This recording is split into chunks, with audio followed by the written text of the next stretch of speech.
Hello everyone and welcome to the World Magic Cup 2012 from the best 4 days in gaming at Gen Con in Indianapolis. Rich Hagon, Brian David-Marshall with you the whole weekend long. BDM, we have people from all over the world coming into the coverage going, World Magic Cup, I want to watch it, but what is it? So what is it? Well, there are over 70 countries that have sent four-man teams, or four-person teams, I should be, in deference to your country's team coming here.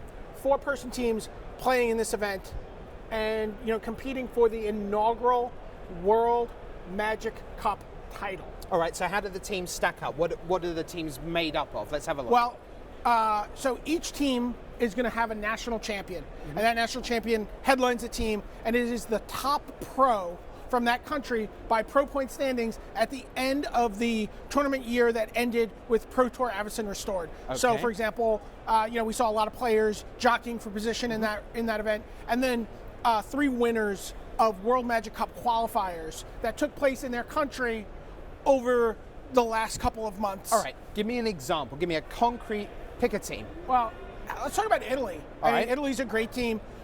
Samuel Innistrad, you remember him? He broke out. He won Pro Tour Philadelphia. He came within a hair's breadth, within a chin whisker of making it to the top 8 of Pro Tour Avacyn Restored.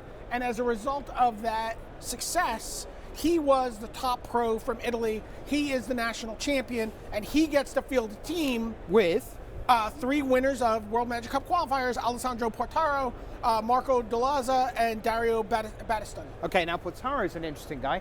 He made the top 8 of the same Pro Tour that Istrati won. He was in the top 8 of Philadelphia, really very much in the mix. People talk about a game of inches. You think about a game of one match. If Portaro and Samuel Istrati's fortunes flip at all at Pro Tour Philadelphia, it could be a very different picture that we're showing up there. Portaro going like that. Yeah.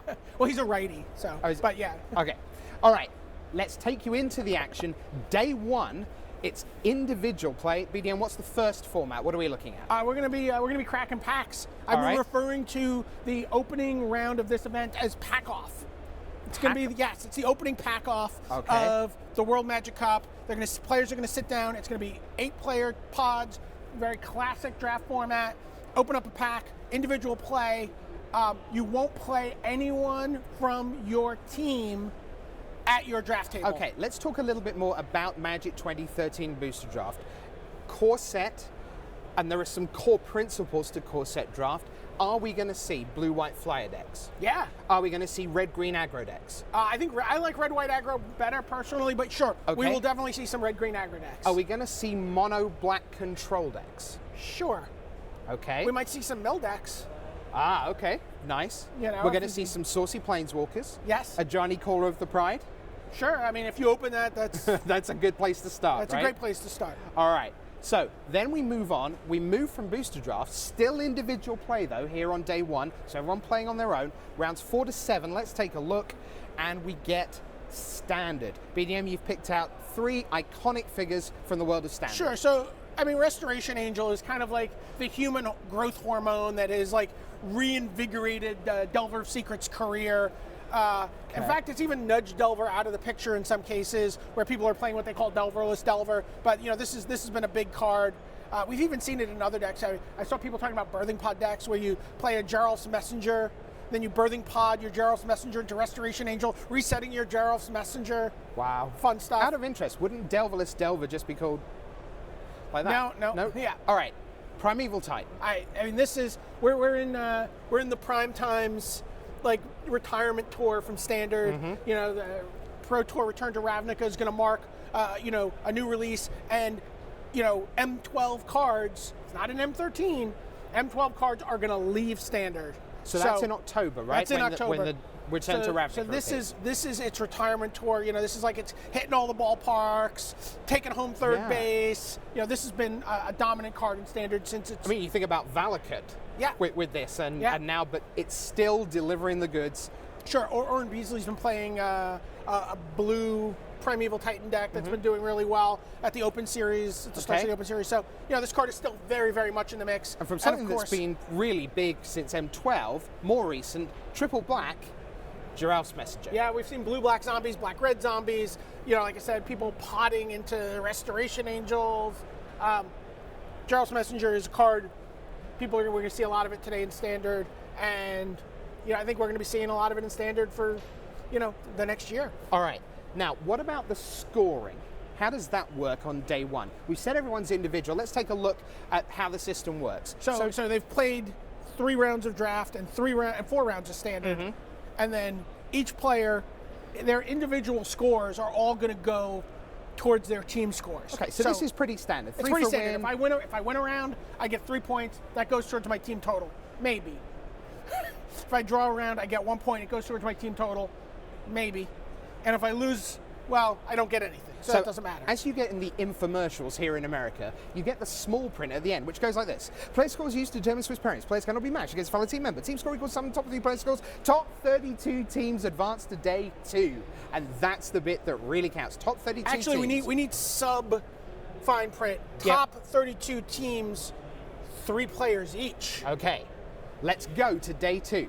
And let's find out what we got here. The 3-person team, the 4th person, doesn't have to go home, still gets to sit with the team, make the key decisions with them. Going to be very interesting dynamic on Saturday morning, because the first format, here we go, rounds 8 to 10 BDM, Magic 2013 Team Sealed.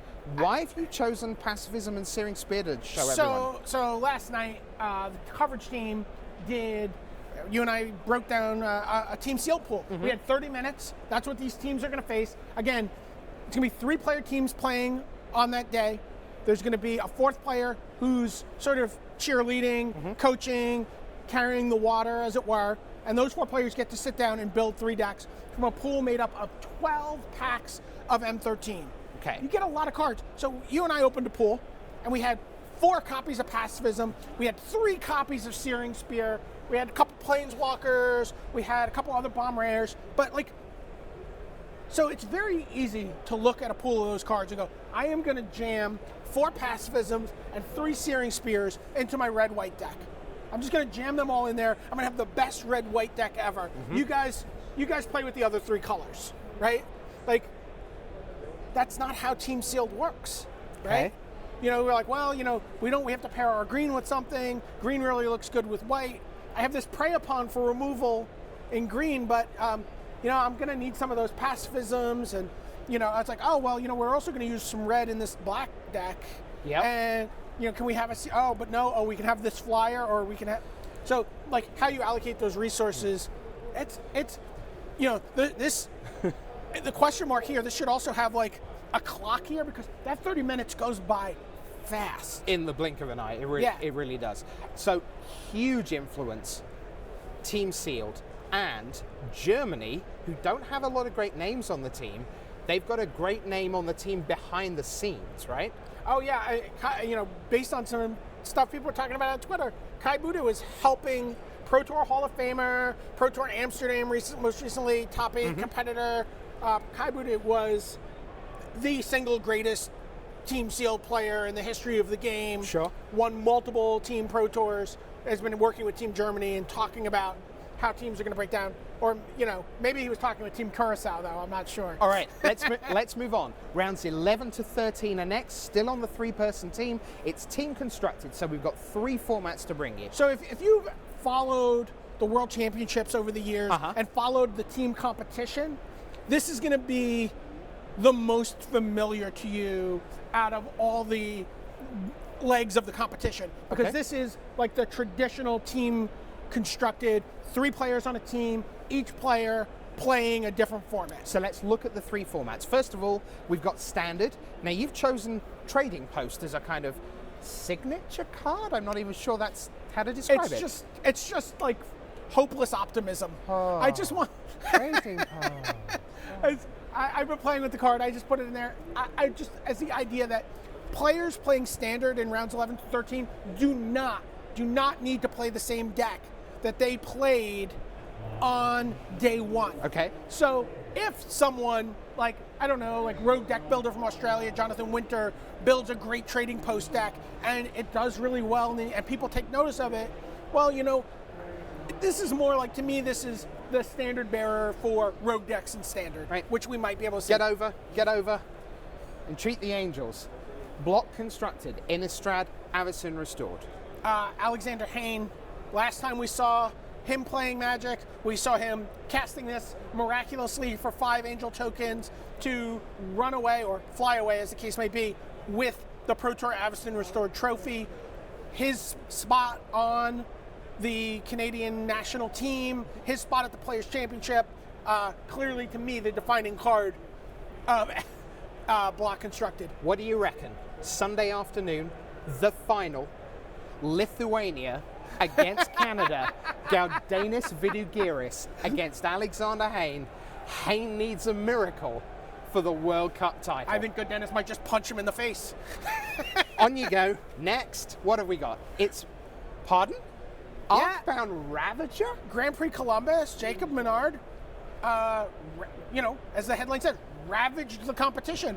He played Affinity, Arcbound Ravager. I mean, you know, this is modern. I mean, there are a lot of decks you can play. There's a lot of linears you can explore. Who knows what it's going to be, but this is the most recent deck to hoist a trophy in the modern format. All right, so that brings you to the end of day 2. Let's go to day 3. It's 3-person team play again. What's the format? Well, on we go. It's team constructed, and here's the bracket. This is what we're going to spend 2 days filling out. 4 teams become 2 teams, becomes the inaugural World Magic Cup champion. Who's going to do that? Well, why don't you join us for our Teams to Watch preview? But right now on MagicTheGathering.com, we're looking forward to an incredible inaugural Magic World Cup. For Brian David-Marshall, I'm your host, Rich Hagan, saying bye.